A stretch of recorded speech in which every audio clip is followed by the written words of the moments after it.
Hello, everyone, and welcome back to another episode of the Coaching Uncovered podcast. My name is Chris Berry, and I'm going to be your host for today.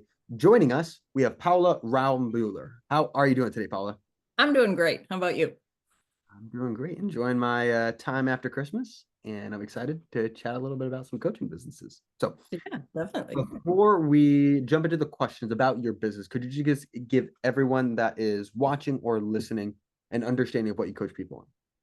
Sure. I'm working with young leaders or early leaders, really that middle level manager segment that I really think is forgotten and helping them be better leaders every day. And that's really around the lens of emotional intelligence and how our brains work and how we lead. So I help them with communication, how to have hard conversations, how to motivate people. A lot of the things that we don't train people how to do. Yeah, they don't necessarily share as much of how to do that in school, let's just say. Right. Right. Okay. Yeah. So you're in this field. What made you get into it in the first place? Well, I had 30 years of HR experience and always was focusing on the people development piece of it. So anytime I had an opportunity to do training and development, I was all in. And there came a time where I couldn't do that enough. And the needs of the HR field really didn't allow space for that. Because there's so much in HR that you can't not do. And that took all the time. That in 2019 decided to step away so that I could work with leaders full time and really dedicate all of my time to helping them be the better leaders that all the organizations want and people want to be, but they don't necessarily have the time or the resources to be able to do that. Got it. So stepped away in 2019 to kind of do and focus on this. It's Mhm. been 5 years now, essentially, since you or let's say Mhm. 4 or 5 years since you've kind of Yep. been in this now. Yeah. What have been some of the favorite and highlights, we'll call it, of owning your own business, about doing all this? And then what have been some of the biggest challenges, would you say?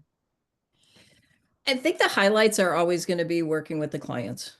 And when they have one of those aha moments, whether it happens in a session or after several sessions, and that they realize that they're a different person than they were before they started the work. Yep. And they realize how much they are able to do with ease. Things that were difficult before, and them finding like, wow, that wasn't so hard. I Yeah. remember one client we worked on how to have hard conversations. And when she would have those, she would just like sweat like a lot. And it was embarrassing.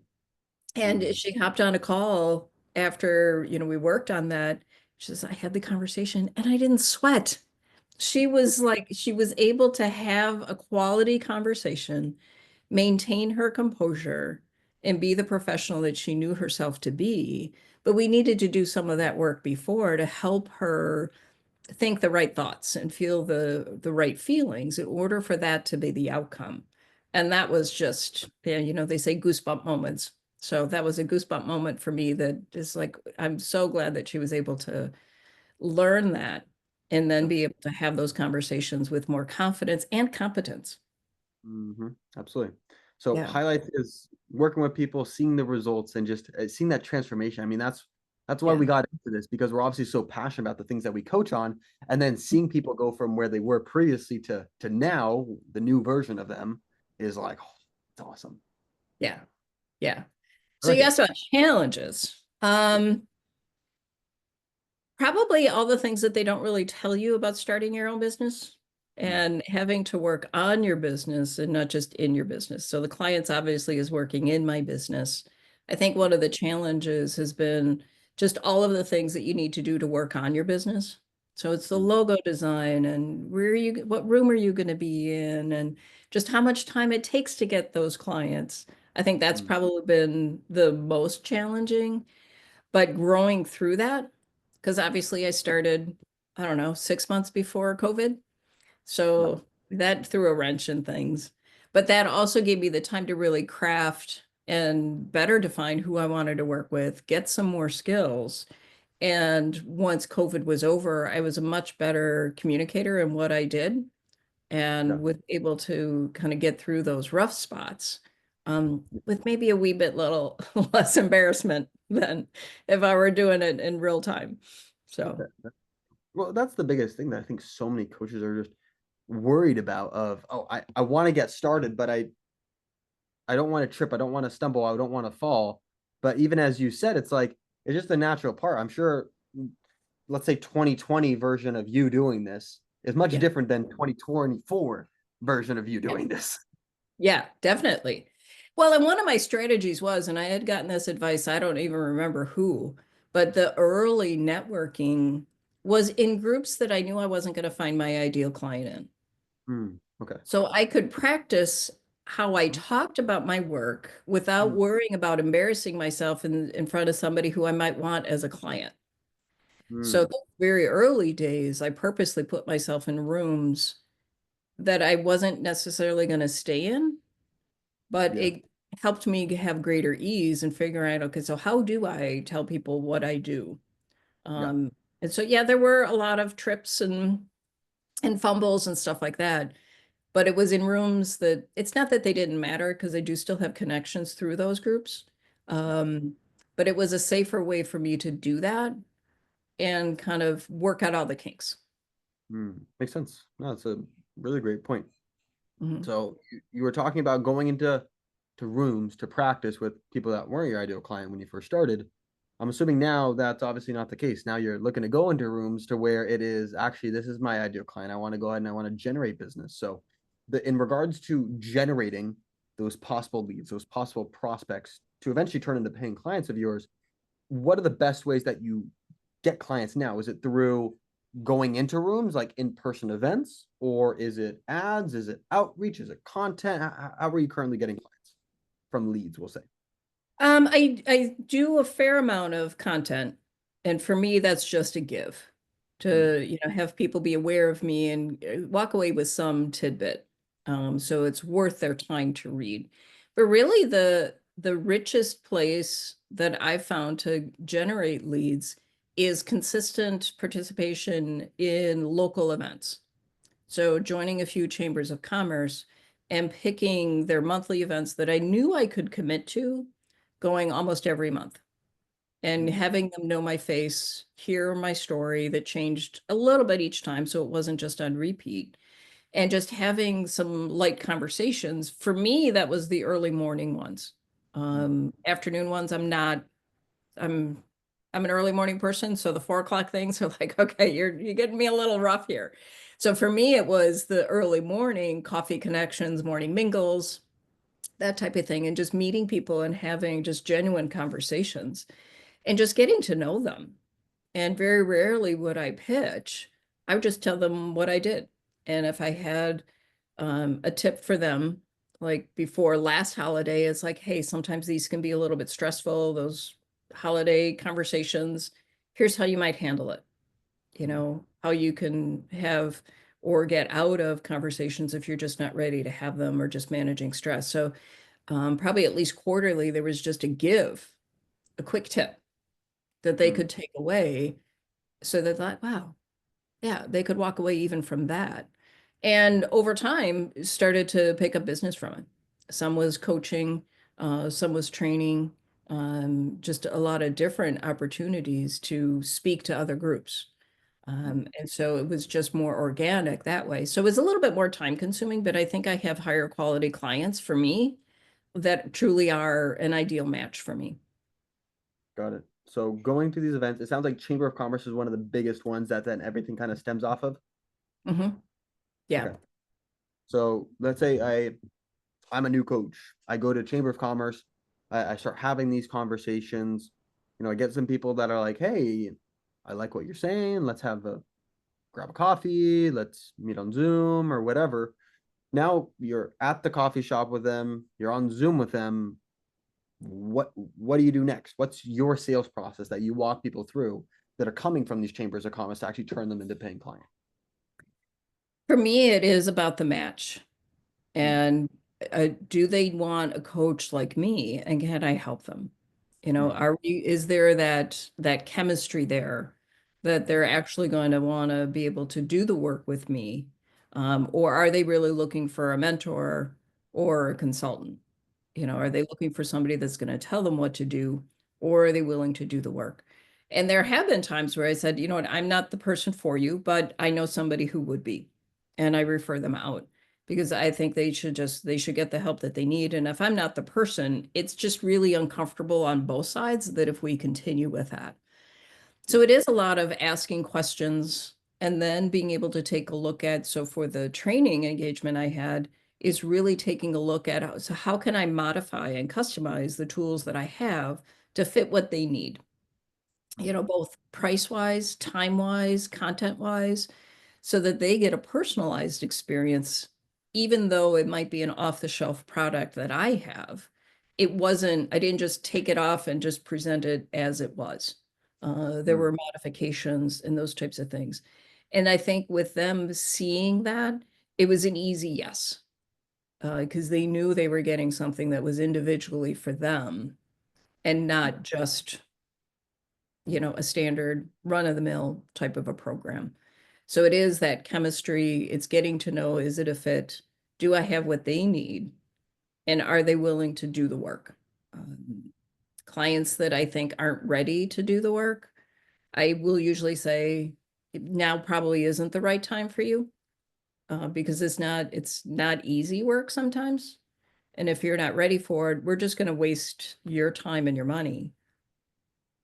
So let's pause it for now, or I'll refer you out. But I want clients that are ready, willing, and able to do the work. That's true. Mhm. So what you walk through this process, it's a good fit. Person says, "Yeah, I want to be a client of yours." What does that typically look like? Are you doing just one-on-one? Do you have groups? What are the things that you employ to kind of take the person from where they are now to where they want to be and get that outcome? Sure. Lately, it has been mostly one-on-one and doing really intense work. I have had some clients where we did training. And so getting their group of managers together to talk about things. How do you motivate a team? How do you give feedback? How do you do one-on-ones with your team members? How do you engage them? Those types of things. So that was more group.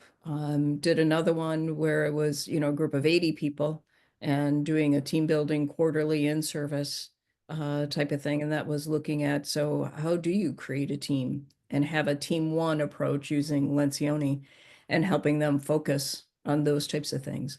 So it takes different forms and what are they really needing, and then being able to just serve and over deliver so that they get the best experience possible and getting them to the goal that they want in an enjoyable, easy process. Yeah. Because most of my clients say she's really easy to work with.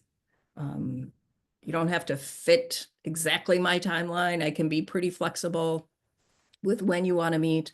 Just met with one client this week. She was on break and it was just a good time for her to just focus on herself. So while I might usually take this week off, it made sense for both of us, to get that baseline going. And I think that's, part of why people want to work with me is that I am flexible and I can meet their needs rather than this is the only time that we can do this and being really strict and having it be uncomfortable for them. Well, it's as you haven't explicitly stated, but you've said it by just explaining how you do things.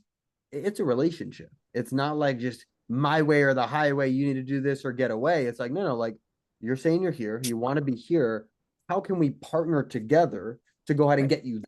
And sometimes that, and don't get me wrong, I don't think that you're looking to go ahead and have your calls with clients every single week at 10 p.m. at night, but Right.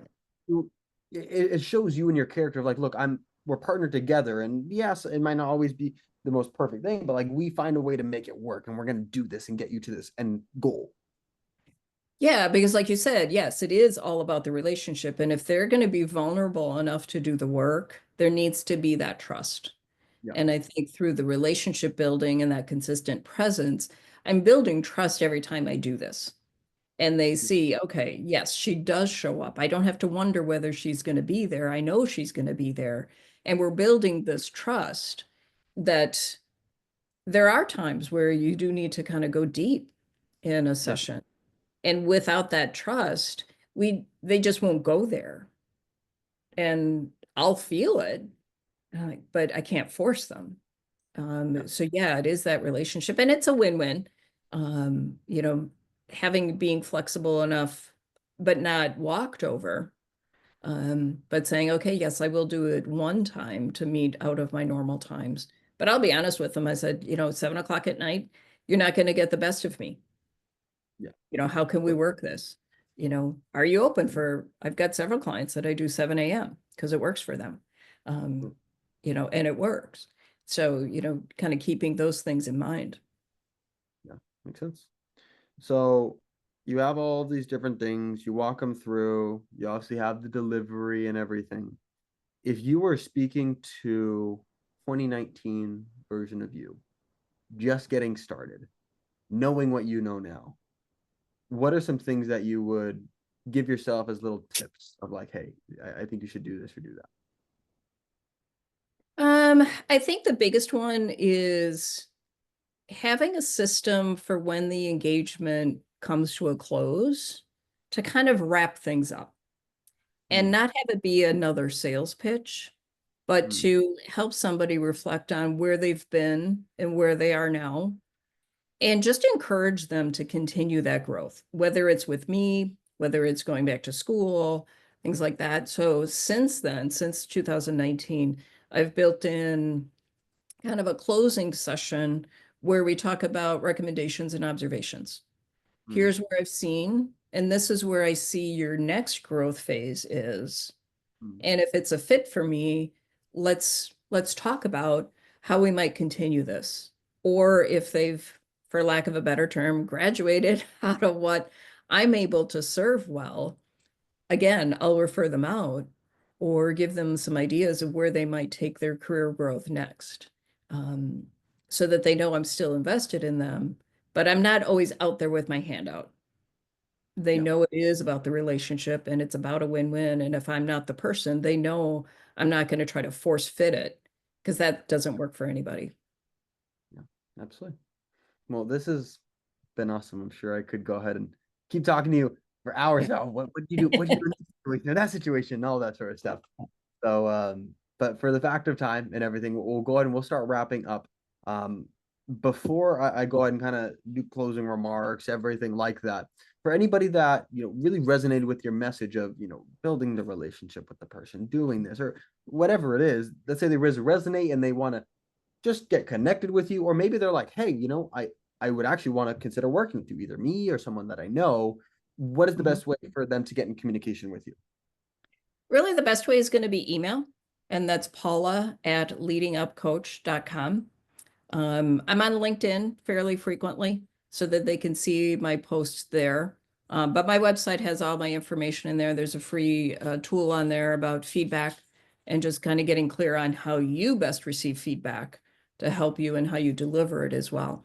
But email is really going to be the best at the paula@leadingupcoach.com. Okay, cool. Well, Paula, it has been awesome chatting a bit more, Yeah. and we'll talk very soon. All right. Thanks, Chris. Of course.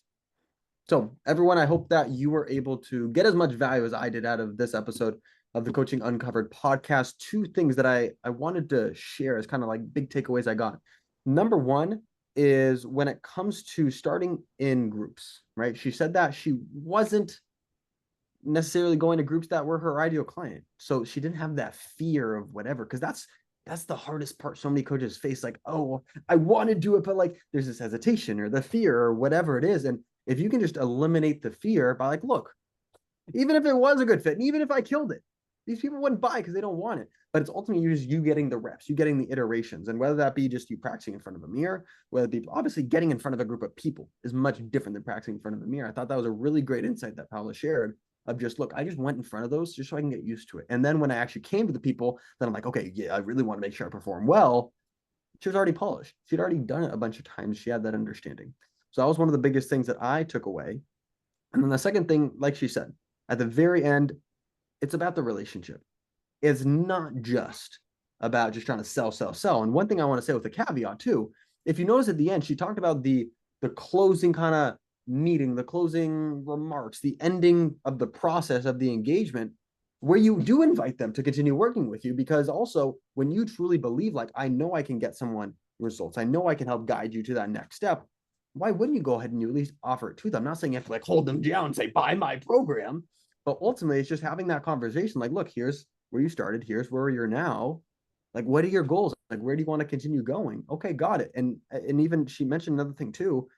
It's really big about the culture fit. It's not about I just need to try to sell because I need to make the money. It's, hey, can I actually help you achieve this outcome that you're looking for? And if we can, great, if it matches. But if I can't help you get there, I'm going to refer you out to someone else. And I felt that was something really important to keep in mind, because we get into this to help people, but also in the same sense, if, especially if somebody's doing this as a full-time profession, sometimes you need to put food on the table and whatever that is. And sometimes that could cloud judgment, and ultimately just remembering that why we went ahead and got into this in the first place. So those are the two big things that I took away from the call with Paula. Number one, starting off in groups so you get comfortable. Number two, really focusing on the relationship, because that's what it's really the foundation of everything. So once again, I hope you got as much value as I did out of this episode. If you did like this episode, make sure to go ahead and drop a like. If you'd like to see more episodes, make sure you subscribe, and we'll see you on the next episode of the Coaching Uncovered podcast.